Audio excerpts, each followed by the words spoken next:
ঢাকার সোহরাওয়ার্দী উদ্যানে আজ দেখা গেল বিরল এক চিত্র। জনতার ঢলে মুখরিত হয়ে উঠেছিল পুরো উদ্যান।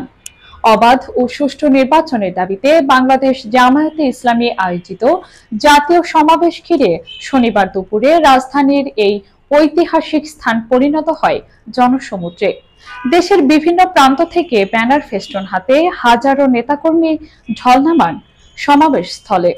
বিস্তারিত নিয়ে মোহাম্মদ শামীম আহমেদের রিপোর্ট।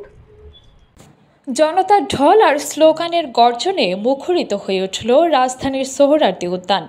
শনিবার দুপুর ২টায় শুরু হওয়া জামায়াতে ইসলামীর জাতীয় সমাবেশ ঘিরে সৃষ্টি হয় জনসমুদ্রের।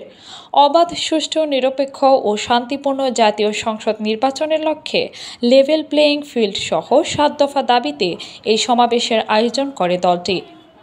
ইতিহাসে এই প্রথমবারের মতো সোহরাওয়ার্দী উদ্যানে দলীয় সমাবেশ করছে জামায়াত। এ উপলক্ষে শুক্রবার রাত থেকেই রাজধানীতে আসতে শুরু করেন নেতাকর্মীরা।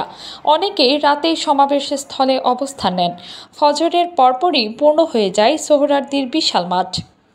শনিবার সকাল থেকে দেশের বিভিন্ন প্রান্ত থেকে দলে দলে নেতাকর্মীরা মিছিল সহকারে সমাবেশ স্থলে যোগ দেন।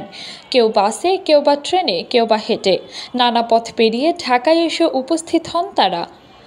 ব্যানার ফেস্টুন হাতে স্লোগান দিতে দিতে তারা সোহরাওয়ার্দীর দিকে আগমন করেন। সমাবেশ চলাকালেই অসুস্থ হয়ে পড়েন বাংলাদেশ জামায়াতে ইসলামীর আমির ডক্টর শফিকুর রহমান। বিকেলে মঞ্চে বক্তব্য শুরু করার কিছুক্ষণ পর প্রথমে তিনি ঢলে পড়েন। সহযোগীরা তাকে সামলে ওঠালেও পরবর্তীতে আবারও মঞ্চেই পড়ে যান। পরে বসে থেকে বক্তব্য শেষ করেন তিনি। সমাবেশে জাতীয় নাগরিক পার্টির উত্তরাঞ্চলের মুখ্য সংগঠক সার্জিস আলম বলেন, আমাদের নতুন সংবিধান দরকার গণপরিষদ নির্বাচন। নারীদের অধিকার এবং সংখ্যালঘুদের অধিকার নিশ্চিত করতে হবে। এই মুজিববাদ একটি আদর্শ, শুধু আইনিভাবে এই মুজিববাদের মোকাবেলা করা যাবে না। বিভিন্ন সংগঠনের নেতারা বক্তব্য রাখেন সমাবেশে। বক্তব্য পর্ব শেষে সবাই শান্তিপূর্ণভাবে যার যার গন্তব্যে ফিরে যান। কেউ পায়ে হেঁটে, কেউ পরিবহনে, কেউ বা রিক্সা কিংবা মোটরসাইকেলে। কাজী উপমা মিম, দৈনিক খোলা চোখ।